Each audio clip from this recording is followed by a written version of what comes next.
Okay, it's Mark Wiens here in Bangkok, Thailand. Today I am going to make a recipe for Tom Kha Gai, which is one of the most famous Thai soups, a coconut milk-based soup, and it is delicious.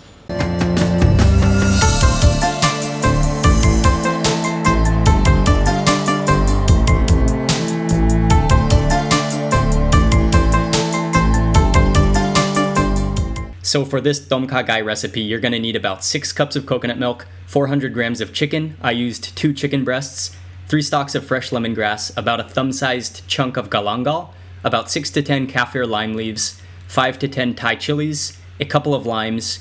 You can use any kind of mushroom, but I'm using oyster mushrooms, 2 small tomatoes, 1 big white onion or 2 small ones, a bunch of cilantro, and finally some salt.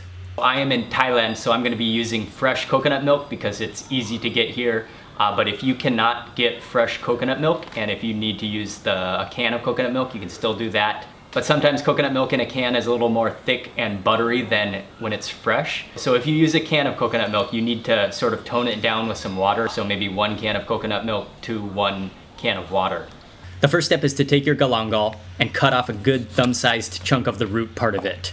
It can be kind of tough, but just try to slice it into strips. You might have to hammer your knife with your palm. Cutting the galangal is just going to release the flavor better when it's cooking. Next, grab the lemongrass, slice off the very bottom, tear off the outer leaf, and then slice it diagonally. Again, this method will help release the flavors when it's cooked. Light your stove on a medium heat, and then first start heating 3 cups of the coconut milk, so only use half of it first. Then you can immediately toss in the lemongrass and galangal. Now, leaving your coconut milk heating, start to chop up your chicken. I used 2 chicken breasts for this recipe, and I cut them into medium-sized chunks. Now, just before the coconut milk comes to a boil, then you can go ahead and toss in all your chicken. Give it a quick stir, and then add another 3 cups of coconut milk. Now you want to turn down your heat to a medium-low. Take a handful of Thai red chilies, I used about 5 for this recipe, pull off the stems, and then slice them diagonally. You can then go ahead and add the chopped chilies directly into the soup. Give it a gentle quick stir and then add about 200 grams of oyster mushrooms. Your coconut milk should still not be boiling yet, but it should be pretty hot and it might almost be a little foamy. This is alright. Stir it for about 1 minute and move over to slice up the white onions. After peeling them, cut them in half first and then into big wedges. Immediately toss them into your soup. Now, the big trick about cooking coconut milk is to stir it gently and to only stir in one direction. This will help so the coconut milk doesn't start to curdle, but remains a nice, smooth texture. Coconut milk is a delicate ingredient, so treat it very gently when you're cooking it. Next, take your tomatoes, cut off the stem, slice them in half, and cut them into wedges.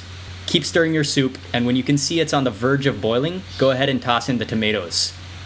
Then take your kaffir lime leaves, and just tear them with your hands before throwing them in the soup.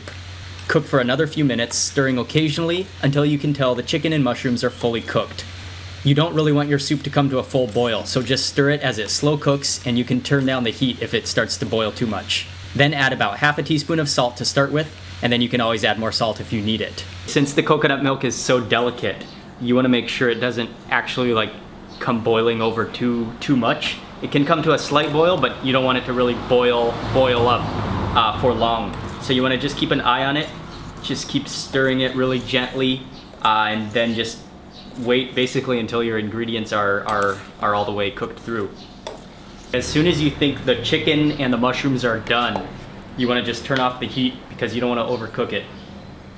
Once the heat is off, you can go ahead and take a handful of fresh cilantro, chop off the roots, slice it medium fine, and add it to the soup. Give it a gentle stir. Then slice a couple of limes and juice them into a bowl. Adding the lime juice and cilantro at the very end when the heat is already off is going to ensure that they have the fullest taste and that they don't make the soup bitter. I used about 4 tablespoons of lime juice, but you can start by adding less and do a few taste tests until it's perfect for your taste buds. Should be slightly sour to complement the rich coconut milk. I think it needs a little more lime juice. The final step is to dish your hot Tom Kha Gai into a bowl and start eating. Okay, the Tom Kha Gai is ready, and in Thailand it's normally eaten like a curry, so you eat it with rice as opposed to eating it like a soup straight. That onto the rice, beautiful. You just kind of grab a bite with some rice. Okay.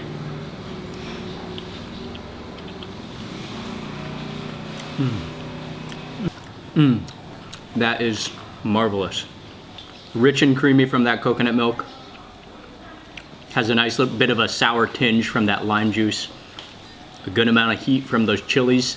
And just an awesomely flavorful Thai soup right there. You can drink some of the juice. Oh, so creamy and a little bit sour. Such a good, so wonderful indeed. Okay, thank you so much for watching this Thai street food recipe. Be sure to stay tuned for more recipes and lots more food videos.